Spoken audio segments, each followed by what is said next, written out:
Bom dia, vamos começando por aqui.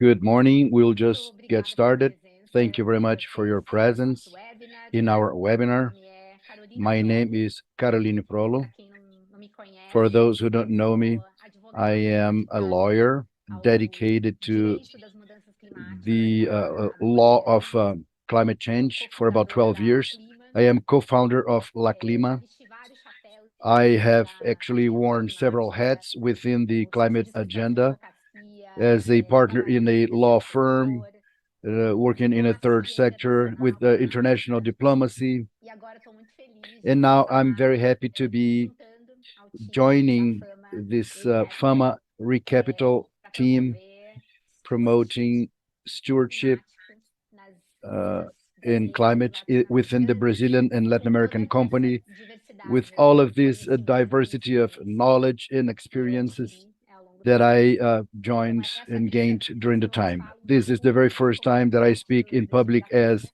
a Então, eu partner queria of aproveitar FAMA. aqui para So I'd like agradecer o to take the convite do advantage Fábio to thank e dizer Fabio's que estou invite realmente muito animada and say that I am very com happy essa and very nova enthusiastic with this oportunidade new e espero opportunity. poder And contribuir I hope to be able to contribute e contribuir com o and evento de contribute hoje. with Inclusive, today's event. alguns avisos iniciais Some sobre initial como vai warnings funcionar o nosso of webinar. how our webinar will work Primeiramente, today. eu First of all, queria I'd like dizer que nós to temos mention that we tradução do have simultânea, português e simultaneous inglês. interpretation, Para English, Portuguese, ativar, English. basta To ir activate à it, you parte just need to go inferior down on the da tela de bottom part vocês, of your screen clicar and you click em interpretação. on Aí vocês vão poder interpretation, and escolher then you'll be entre able to ouvir o choose áudio original in ou between o listening the áudio original audio traduzido. or the Agora eu vou passar translation. rapidinho para o inglês Now só para I vocês will terem um go, aviso. I'll shift to So for the English English.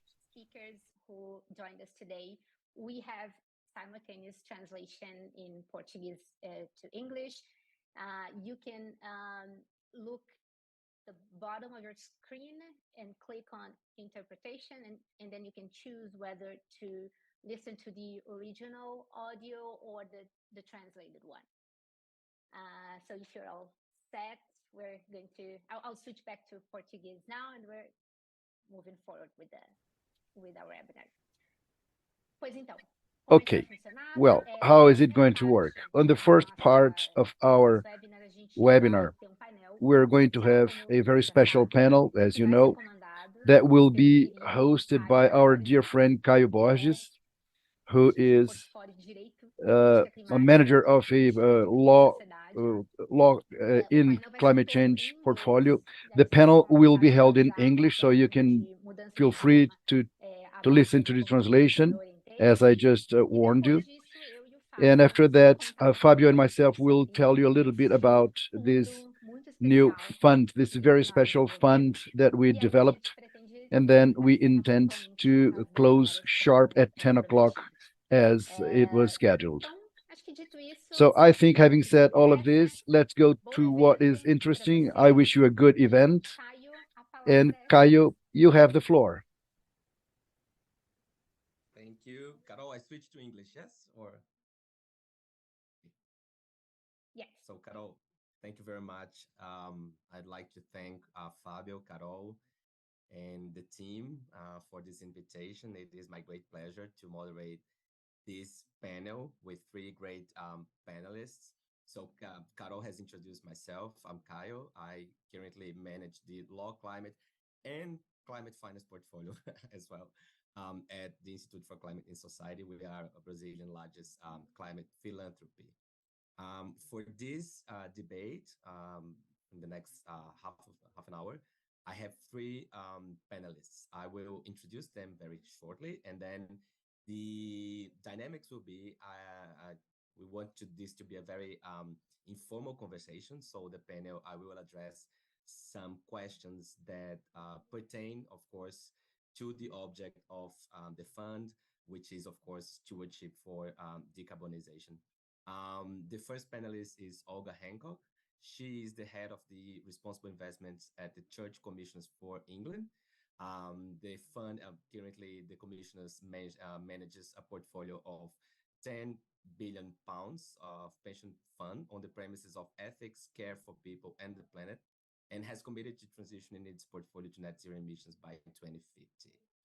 Our second panelist today is Glenn Horowitz, CEO of Mighty Earth. It's a leading global environmental advocacy NGO that runs awareness campaigns and engage with decision makers to promote changes in public climate policies and pressure companies to adopt sustainability practices. And then we have my dear friend Ana Carolina Salomão Queiroz. She is the CIO of August Goodhead, a leading law firm that has made a name for itself by raising innovative sources of finance to litigate human rights and environmental violations in transnational cases. So thank you for all for being here. And I will start by asking Olga a first question, Olga. We will be discussing here a lot, the role of investors in driving change in the corporate sector. So, can you illuminate us a little bit on the concept of climate stewardship and how do you see the increased relevance of climate stewardship in the past years? Sure, thank you. Happy to answer that one. So I thought it might be useful just to reference the UK Stewardship Code. There was an updated version of this in 2020, which very clearly enunciates the concept of stewardship. And it says, stewardship is the responsible allocation, management, and oversight of capital to create long-term value for clients and beneficiaries, leading to sustainable benefits for the economy, the environment, and society. Specifically, when this relates to climate change, this link on the long-term benefits to enhance value for clients and beneficiaries is really clear, because there are climate risks, both physical and transition risks, which have a direct material impact on our portfolios and on capital markets. So this is really significant from a stewardship point of view. And obviously, investing in climate solutions can also be seen as an opportunity from an investment point of view. So there's a risk and an opportunity there quite clearly with climate change, probably more than anything else.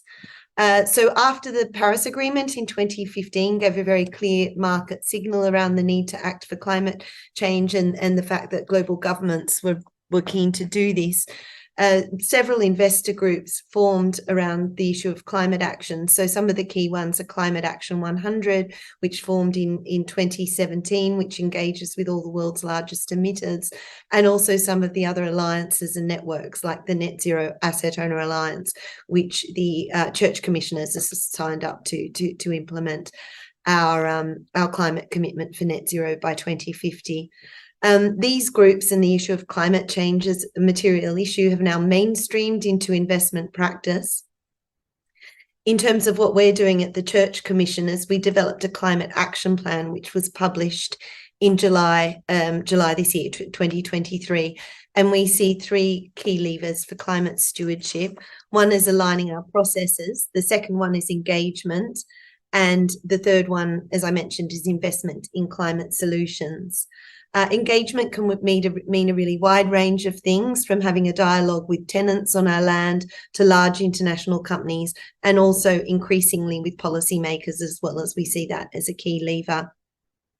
On the engagement with companies, we recently completed a 5-year engagement program, which we started in 2018, and that was to engage with key emitters at the behest of the General Synod of the Church of England, which were not aligned with the Paris Agreement, and to divest by 2023 from those which weren't aligned.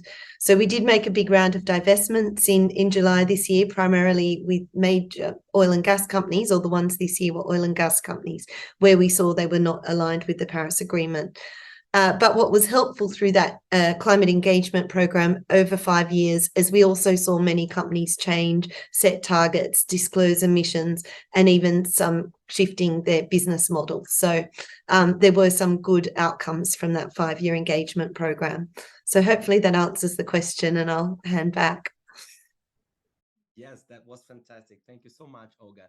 Can I ask you a question more related to our reality here in Latin America? So, how do you see the role of climate stewardship in Latin American markets and in emerging and developing markets in general? Yeah, I see it as incredibly important for a number of reasons. First of all, for all the reasons I mentioned above about the materiality of climate risk. I've just been told by my peers on the panel that you've had a blackout from a storm there for 4 days. So climate risk is just as significant in emerging markets, and if not, probably a lot more so, both in terms of the social and environmental impacts, but obviously in terms of the economic impacts and the detrimental impacts that can have to development and growth and sustainable development. So there's that one. There's also obviously the transition risks as governments implement what's required to meet the requirements of the Paris Agreement. So this needs to be obviously tailored to the local situation and be context driven. So I think it's really, really important that asset owners, managers, and other financial institutions in Latin America and other emerging markets become more involved in engagement and stewardship, both because that helps us sitting here in London as a universal asset owner, where we're really concerned about global collaboration on these issues and the impact that climate change has on our portfolio, including into markets like Latin America. But also because you've got a real understanding of the social context, language, legal, social, political, and have the pre-existing relationships there. So the more that our peers in Latin America and other emerging markets are brought on board, the better. Thank you, Olga. And just to say that we are eager to see more of the work of the Church Commissioners for England in how it will achieve your commitment to net zero emission by 2050. So congratulations for your work. And again, thank you so much for sharing with us some of your experience and your thoughts. I will go next to Anna. Anna, again, thank you as well for being here. As I mentioned when I was introducing you as one of the panelists, you are today the CIO of one of the leading law firms in the world, bringing environmental and human rights-based cases related to the behavior of corporations. And I have worked in the past 5 years with climate litigation, which is a growing field, yes, within these cases. And the reports have shown that litigation against corporations for climate issues is a trending issue in the landscape of climate litigation more broadly. So could you tell us a little bit what is climate litigation and how is this landscape evolving? And what type of risks the boards are facing today in relation to climate litigation, especially if you could also comment that in relation to Brazil. So what is the risk of climate litigation against board members, and what is the rationale behind this? Interesting question. Thank you very much, Caio. Thank you very much, Caroline and Fabio for the invitation. Before I go to the answer, I have to say how happy I am that you are opening this fund in Brazil on stewardship specifically. I'm very prone to say that to have this combination of environmental law, climate law, and litigation, and finance. I'm Chief Investment Officer of a law firm, so I can tell myself, but I would like to congratulate you and say how happy I am to be part of this launch. I'm really, really proud that we now have this type of investment pool in Faria Lima. But that said, going to Kai's question and trying to be as brief as I can. What is climate litigation? Basically, we have, the way I see it, we have loads of things that could fit into this bucket. So I would say that any litigation that has either the, if not the primary goal, but the consequence of tackling either mitigation of emissions, adaptation of the population that suffers with climate-related events, or compensation for climate-related events and the damages caused by those events would fit, in my perspective, within the climate litigation bucket. We have things, for example, trying to hold the corporation accountable for the damages that a specific population, let's say in a coastal area or in an island, suffered due to the change in the water regime caused by on emissions or something like that, which is something that one would see very clearly as climate litigation, because you would be using in this lawsuit climate related science in articles to evidence to link the causality between what the company did and the damage. So we could say that this would be on compensation, but also it could be on adaptation, as we are seeing in Latin America, people asking for the funds that would be required for them to build them, to protect them from the rise in the ocean levels, for example. But another one could be litigation that has the result as the outcome, the consequence of reducing the emissions. An example of something that I consider climate litigation. In Pogus Good Head, we are the leading law firm against the car manufacturers on the Dieselgate. Very briefly, they were cheating on the system that prevented cars to be produced emitting up to a certain level of carbon dioxide. What we are doing, like, it's consumer law. We are claiming that our clients were deceived when they bought the vehicle that is actually not in conformity and compliance with the regulation. So this is purely civil law, private law that we are using. However, the consequence is making more expensive for those car manufacturers to produce diesel vehicles, therefore nudging them to research more on EV and other types of motors and engines. So this is what I would call climate litigation that tackles one of these three axes. And when you ask me if it's on the rise, actually you said that it is. I confirm it is. And how I see this in Brazil, well, I think that Brazil will follow a global trend. We are seeing this scaling. First, actually, everything related to climate are taking some speed and strength, because I mean, even for the most negationists, it's now undeniable, because we are feeling now in our skins, in our streets. We look to the sky and we see climate change happening. October is set to be the 5th month on a row with record temperatures, and there is 99.9% of chance that 2023 will be the warmest year on Earth since the temperatures have been started to be measured. So climate change is very much happening, and then the consequences that people are paying more attention to that. In Brazil specifically, we still have to catch up on certain things, specifically on jurisprudence.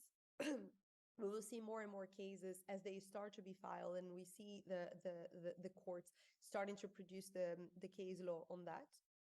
But also, we have also the supply chain accountability rules that have passed in Europe, and it will have consequences in Brazil.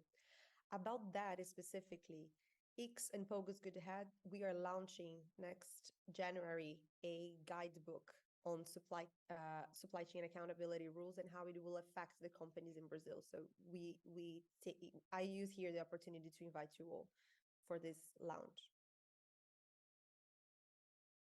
Thank you so much, Anna. And you've addressed what would be like my second question, exactly how these types of regulations, for instance, that are being enacted in Europe could affect companies based in Brazil. But I can come back to you, but because of time, let me invite, I think Glenn, I introduced Glenn. He's the CEO of Mighty Earth, but I think he had some connection problems. But I see we have here João. João João, please introduce yourself. But as far as I know, you are the Brazilian representative and director of Mighty Earth in Brazil. So please introduce yourself, and then let me know if I can ask you some questions to contribute to this debate. Okay, hello, Caio. Thanks for the invitation. I'm sorry about Glenn. He had some connections issues, so I'm here to talk on his behalf. As Caio just said, I am João Gonçalves. I am the Brazilian Senior Director for Might Earth. We are like a global campaign advocacy organization based in Washington, D.C., with a global activities everywhere. Great, João. So let me ask you so that everyone here watching us understand a little bit more the work that Mighty Earth does and the impact that your organization bring, to this debate. We have seen that Mighty Earth has been playing this very important role in exposing greenwashing, the lack of transparency in companies about, their exposure to climate risks. Especially, we have seen Mighty Earth also doing work, for instance, in supply chains of corporations and how these supply chains they are, the source of a large fraction of those emissions of those companies, and sometimes companies they are not so clear.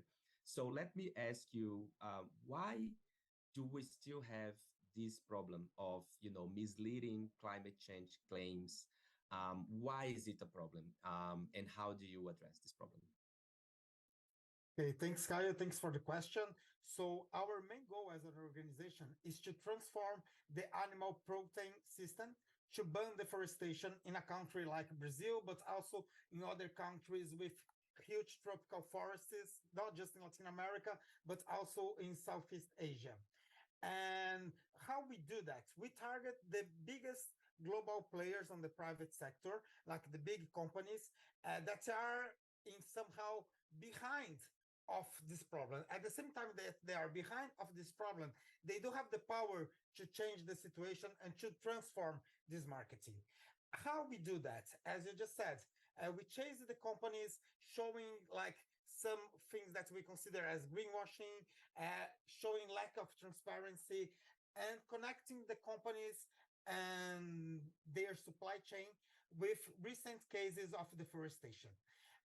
We work with facts. We do a lot of investigation, a lot of evidence that shows that recent deforestation is connected with some of these big companies, especially on the meat and the soy sector. And that's from our experience what we see when we came with these facts. Like now in the end of November, we are going to launch a report with some really fresh recent deforestation cases connected with some of those companies. And it's very clear, if you have the facts, the company has to act. And at the same time, that's very good.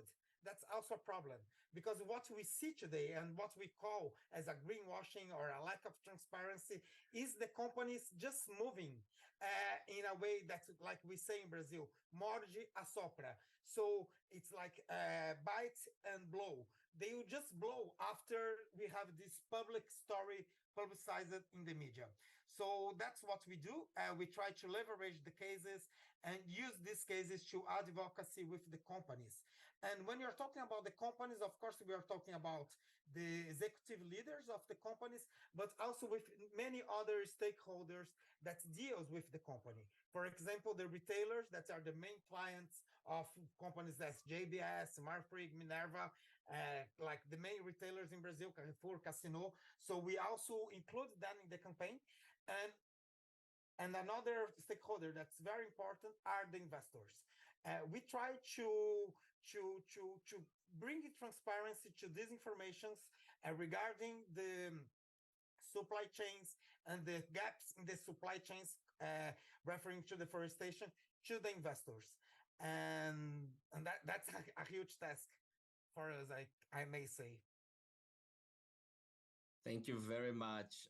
You've also ended up addressing what would be exactly my question about, how Brazilian companies they are doing on, disclosing their climate risk. I don't know if you want to complement that, because I mean, since Mighty Earth has an office now in Brazil, do you have any views on whether the Brazilian companies, and as you mentioned, since you cover the beef sector, whether the companies they are doing well, they are doing worse than their peers, in terms of disclosing their climate risks? So how do you see this here in Brazil? What is the landscape here? Yes, really being really realist, I can see, especially because we have like the climate conference, the COP28 in like less than a month. We can see like that the Brazilian companies, they are doing really well on a public scenario. So they have very nice public commitments. They have trying to fight against greenwashing. They also on this policy of bite and blow. They always blow after there is a public story or a public denounce on their supply chain. But we don't see the same efforts behind the scenes. We would like to see more commitment and more kind of responsibility of the companies to address the issues before they get public. It doesn't really.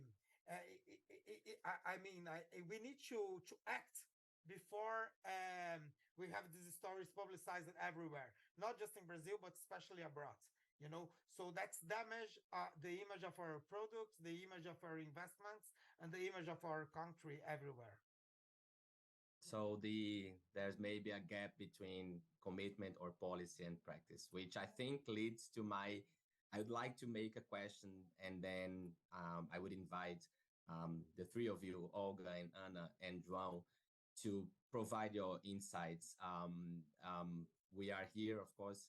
This is a discussion that is preceding the launch of what I think would be a fund that will play a revolutionary role in Brazil in how the investor community, yes, engages with companies and also uses stewardship to really contribute, lead the transition of the companies. So this is really a landmark event. So taking that into account, how do you see stewardship, good corporate governance? What is the role of these tools in addressing the issues we have been discussing here? Greenwashing, lack of transparency, the risks of litigation. So how, this climate stewardship can really lead to changes, reduce risks, and also create value for the companies. It would be wonderful to have your thoughts. So Olga, please. Yeah, sure. So, I mean, you mentioned the word corporate governance. So, a lot of the issues you talk about with regards to corporates, whether it's looking at, there was the mention around transparency in supply chains, on greenwashing, on disclosure and target setting, they all basically come down to good governance.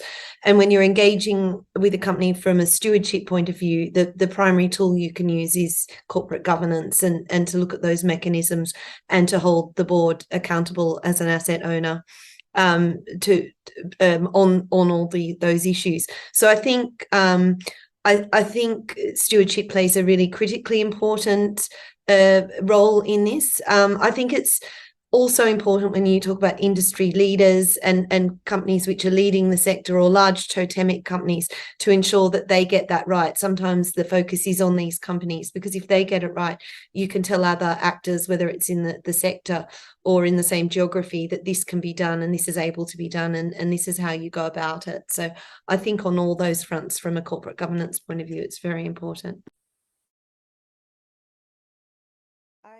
If I can jump here, on top of governance, I think that we have two things. We have value detraction, so not a binding for this kind of value. We will take value out of the company for this climate related values. I think that it will decrease value for companies, but also lose of opportunity for generating value. We cannot forget that corporations do not exist. The institutions themselves, they are a legal fiction. What exists are people. People make corporations, but not only the employees, all the stakeholders, directors, board members, employees, shareholders, suppliers, competitors, clients, and all of those individuals and their families are being or will be extremely affected by climate change. Stewardship also will be more and more related to the core business of the company, irrespective of what is the product. Selling products, providing services, financial services, they will all be affected and impacted. So I would call probably those that are online on this call already know this, and I don't want to be preaching the choir, but this is a calling for the investors as well. in respect of what are the companies that they select to invest. And this is not about morality. This is not about moral money. This is not only about that. Of course, ethics is something that has to be the safe, the guardrail of everything that we do professionally and with our own funds. But it is already a measure of value. Will the company that you're investing in, what are the level of risk they are running by not abiding for this kind of regulation or policies or better governance practice? What are the business opportunities that they're missing? How will the stakeholders perceive them? We see this in our law firm. We see people live in the magic circle for a position that would pay less because we are not such a big firm yet, because of the kind of litigation, the kinds of case that we deal with. We are seeing consumers shifting preference, and we will see this large scale, not to mention the risks, for example. If considering now that there is a higher chance that Mighty Earth, X, Client Earth, Pogo's Good Head will go and chase the corporations that cause the wrongdoing, the shareholders, the people that invest from those companies should be very much aware that the risk of their share value decreasing if the companies are not compliant are on the rise. Thank you, Anna. And João, Caio, please. yes, just to add, I love this idea of like that a company is made of people. Also, an investor fund is made of people, and that's key. That's crucial for us to work together and try to solve that huge problem that's climate change for everyone. And I can say like regarding the funding, I have been working for many other organizations, and it's also really it's always really challenge to reach and to impact the investors. So having a fund like the one that we are launching here today, and I'm very proud to be here in this launch, is key. It's very important to reshape the way we fund as a society, not just as an investor, but as a society, the way we fund the companies and the way we fund our future, because in the end, it's about the future. It's about the future for everyone, not just for the companies, but for the entire humanity. So and being really realistic, the role that money plays is huge. And in the end, by the end of the day, just money can change the companies. That's why it's so important to have a fund like that. Thank you. Thank you so much, João. Well, I think my role here is almost done. I would like, we're reaching the time. So, first of all, again, to thank Olga and Anna and João for being here. I think the message has been sent, it's a straightforward message. So, it is really my pleasure now to hand back over to Caroline. I feel like I'm here, just opening Taylor Swift's show, because right now, all these almost 200 people, they came here, to really see the big show tonight, this morning's big stars. So Carol, Fabio, just again to say that I think this is a really a historic moment, and for all of us who are working with sustainable finance, with climate change. This is really an event that will mark, I think, a really key step in how the investors they engage in the topic with, of course, this top-notch team that Fabio put together of lawyers and analysts and scientists. So again, I will not steal the show. Just again, because I'd like to say that for us, all of us who have been discussing how Brazil could take off climate stewardship and see this now becoming a reality, it makes us all really proud. So, Carolina, I hand over to you. Obrigada, Caio. Thank you, Caio. Thank you, all our panelists, for all their insights that are so rich. It's difficult to process everything that was said. It was really very special. I'd like to thank all your presence and to uh, and the launching of the fund. There are many things that we could reproduce on top of what you said, and there are some key takeaways of what was said. Three things that actually called my attention. First, companies are fundamentals, and this crisis is a more real and severe crisis, and they have duties in this regard, and the complement of and fulfillment of these regulations. Second, I think companies are still a lot to improve in with regards to climate management. They don't have the right incentives or proper information, the political will, this view of the risks and the financial value that could be added by a proper management. And when they do it in error. They make mistakes.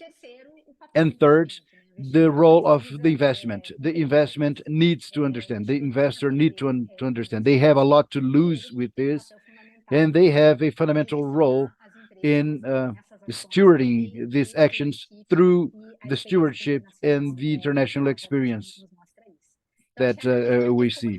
The issue is how to bring all of this experience to the Latin American reality, and how do we adapt this experience of climate stewardship that sounds so well with in European companies investors to the companies of the Brazilian market.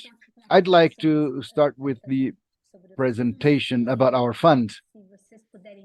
If you could help me to put it on the screen, Danielle and Amanda. Thank you. Yeah, we can go to the next slide, please. Well, I think the issue here begins with understanding what regional reality is, this one that we have. Well, we do have our carbon majors. This is a English expression. The major emitters of carbon, which are oil, cement, steel companies, mining companies, energy producers, commodity, agricultural commodities, agribusiness, and companies that really contribute with this chain of supply, many times funding these activities that issue carbon. These are carbon majors. These are solid companies that generate public revenue, generate employment, distribute revenue to the population. These are businesses that will not stop existing, but at the same time that they will lead the country or the globe to a very dangerous global warming. And this is going to happen within the next 10 years. And if they continue operating in the same level they are with regards to GHG emissions. While in most parts of the emerging economies, the most significant emissions are in the energy sector. In Brazil, agriculture and the land use take up 74% of the emissions. And some of the Brazilian carbon majors are connected to this supply chain that by itself is connected to the illegal deforestation. So our challenge to decarbonize here involves substantially to solve the problem of the emissions of the Brazilian companies. Reminding you that Brazil is the sixth larger historic carbon emission. So these emissions matter a lot in the challenge of the global community to overcome the climate crisis. That is, to decarbonize the Brazilian carbon majors is also a priority in this fight against the climate crisis.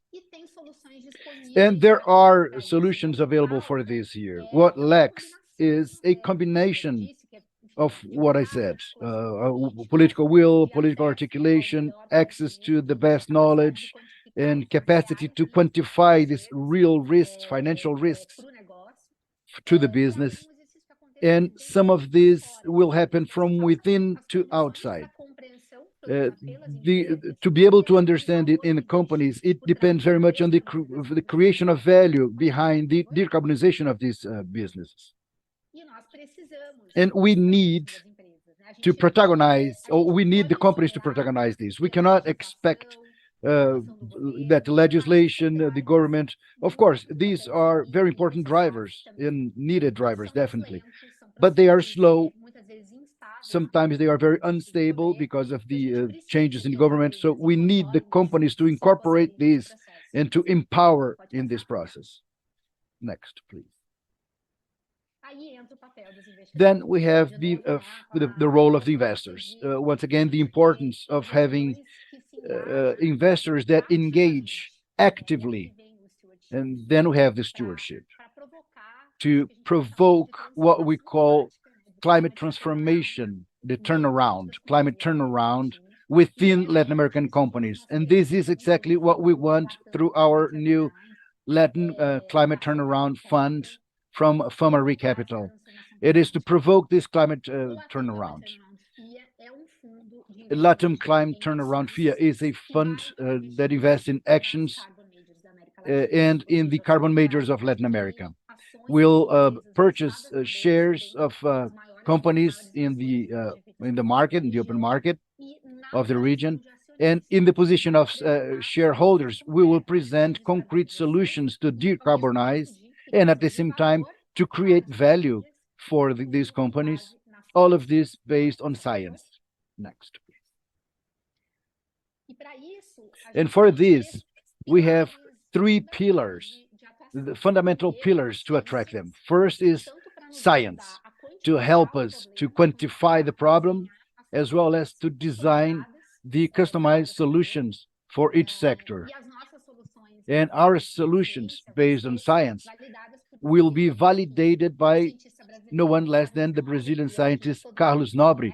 I think everybody knows him here. He's a member of the TCC that was the winner of the Nobel Prize, the only Brazilian member of the Mechanic Nobel Society, and also through a team that does have this broad knowledge in several fields of science as scientists within the team. The second pillar is the engagement.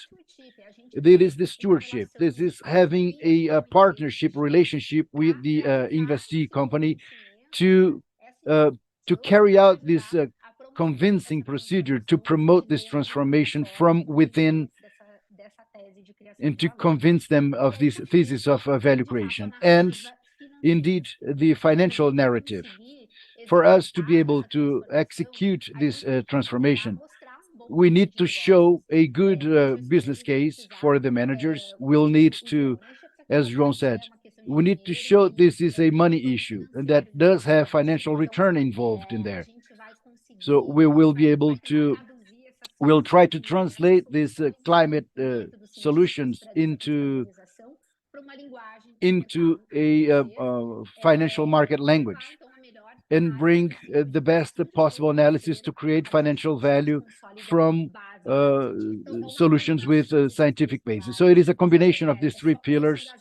Only with this engagement, we'll be able to bring this information to within the company. Next, please. And then our goal is to show that mitigating climate risks for the investee companies is also to maximize the financial return for the company.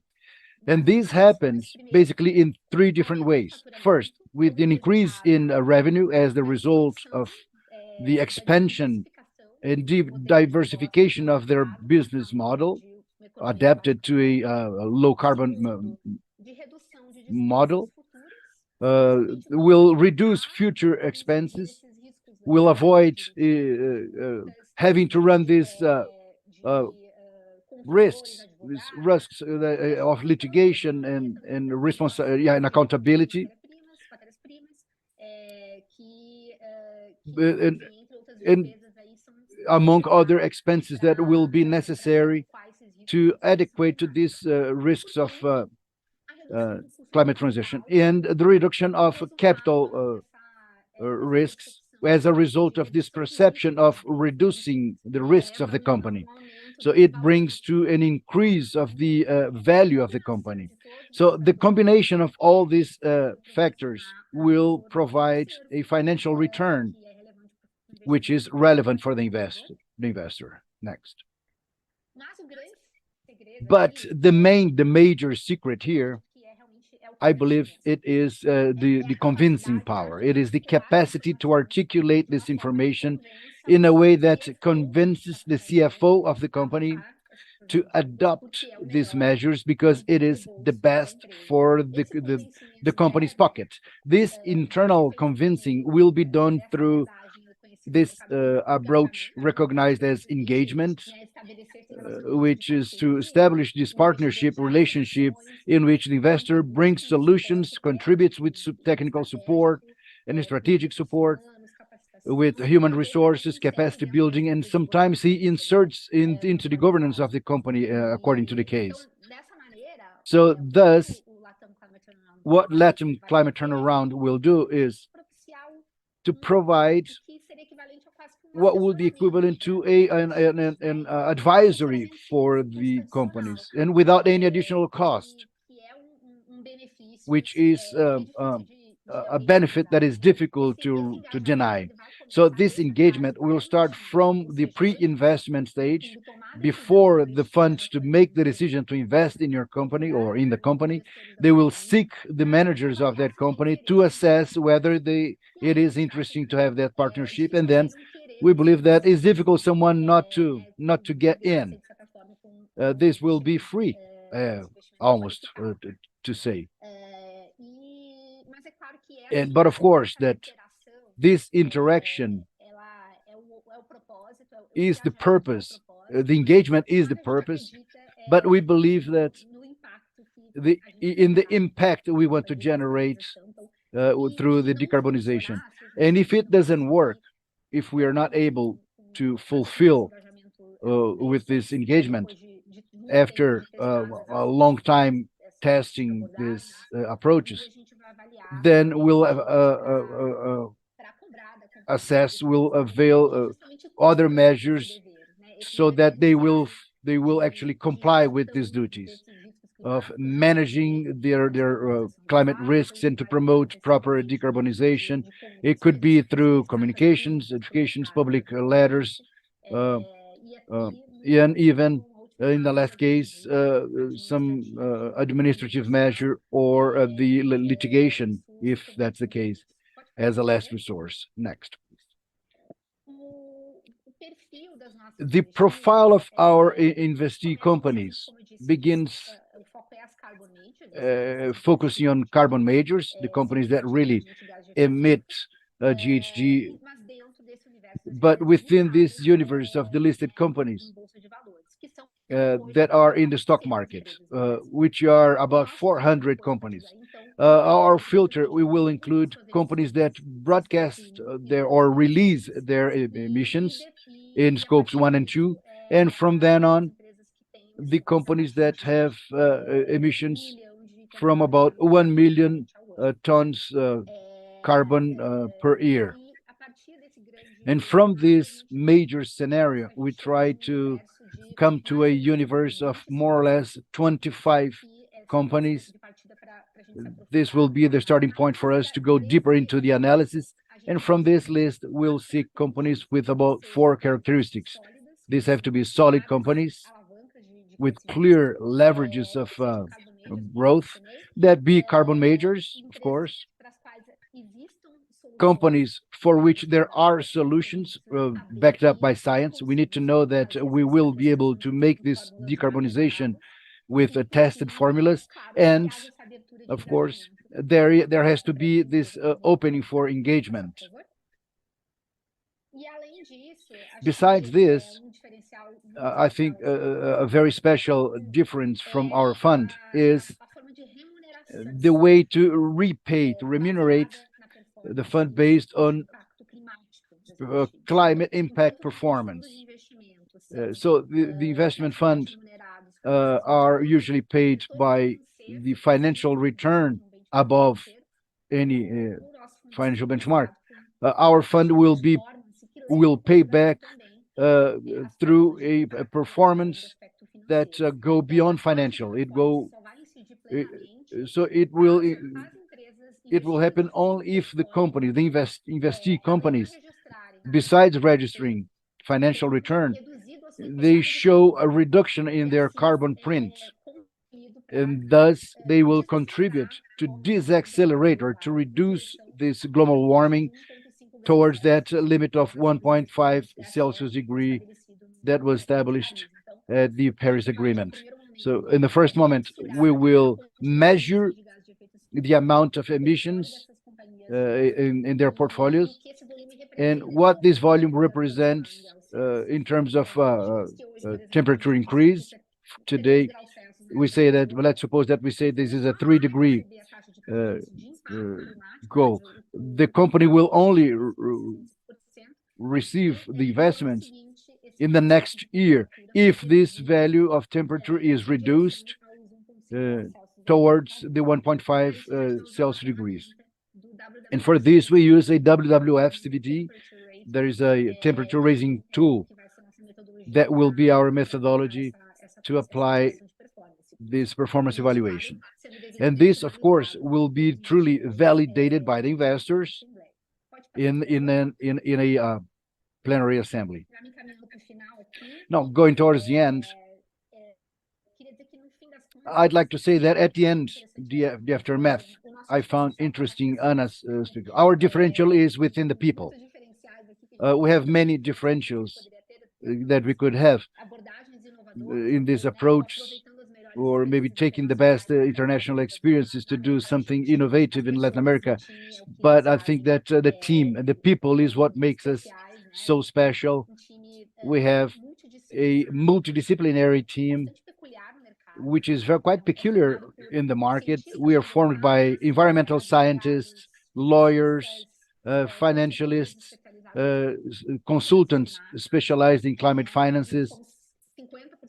We are 50% women, with a geographic representation that goes from the state of Pará to Rio Grande do Sul, and also as with the experience and the reputation of Fama re.capital.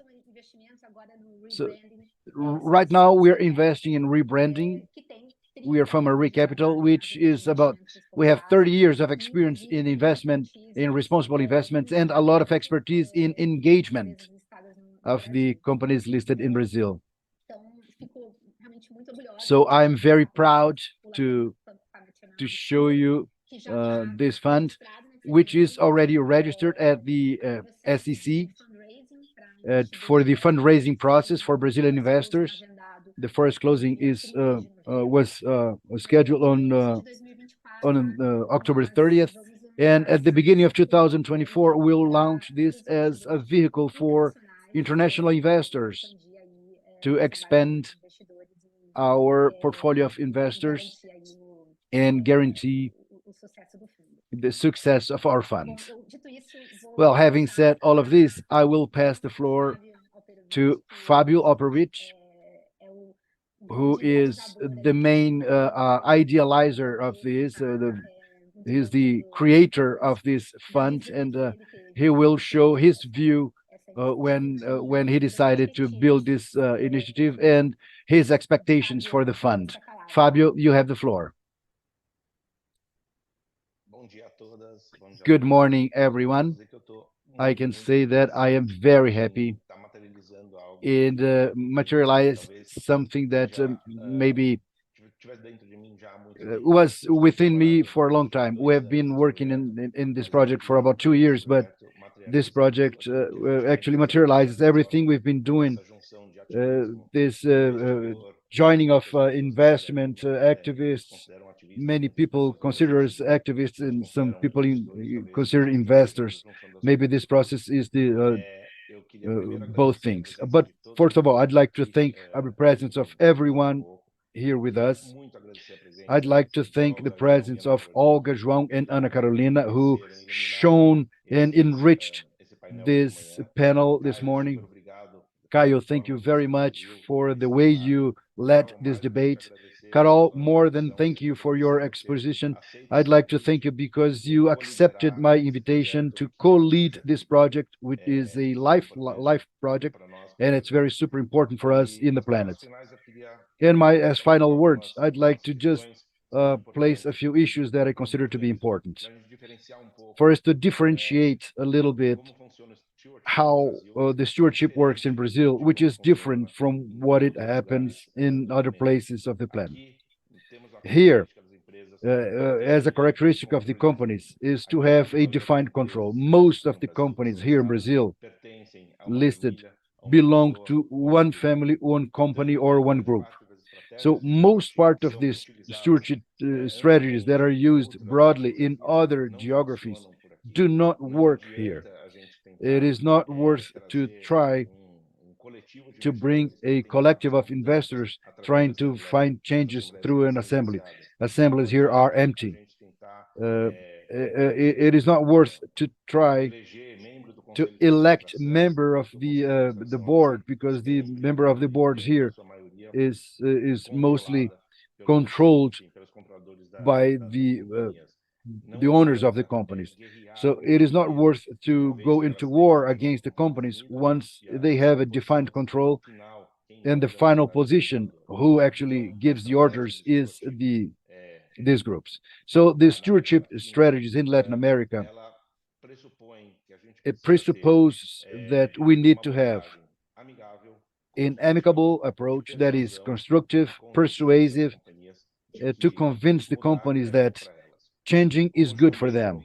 As João said very well, these companies will not change just because they want, or because they feel responsible, or because of ethics. If it was this way, they would have already changed. They will change because of money. So it is our mission to seek arguments, scientific arguments that sustain their financial point of view. So we want to show the companies that changing is good financially for them. And there is a series of cases that we can build that show it.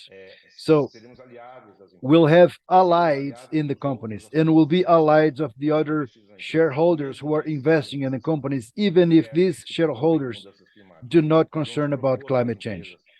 So a good situation for the companies are situations that are financially positive, and therefore will create value for these companies. And those companies that Carol mentioned, that in a traditional view will become better companies, and that's why investors will have financial return. I think this is very important, that in our position as activist investors, in a zero moment, they are together. In a moment that we're investing, both the company is a good investment, as well as the opportunity for decarbonization is a good investment. In a future moment, maybe these issues are not as together. Maybe in some moment the company is not a good investment anymore, but there are still opportunities for decarbonization. Or it might be that the company is still a good investment, but there are nothing more to do. So we need to understand that our role is of investors. So if we want to have capital from investors and to have new cases in the future, our interest needs to be economic. We need to generate return for the investors. So this dichotomy in between investor and activist in a zero moment does not exist. But along the time, we need to exercise our role as investors, even though we will continue with activism without the exposition to the investment of the company. We are very ambitious. Well, those who know me know that we think big, and I clearly believe that we do have an opportunity to change the behavior and the commitment of the private sector in the climate agenda. In a moment, we can deliver a case, a concrete case of value generation. It has an enormous effect in the companies, in all the companies from other sectors that we can reach. So there is a multiplying effect. So this is a very challenging moment in regards to climate change.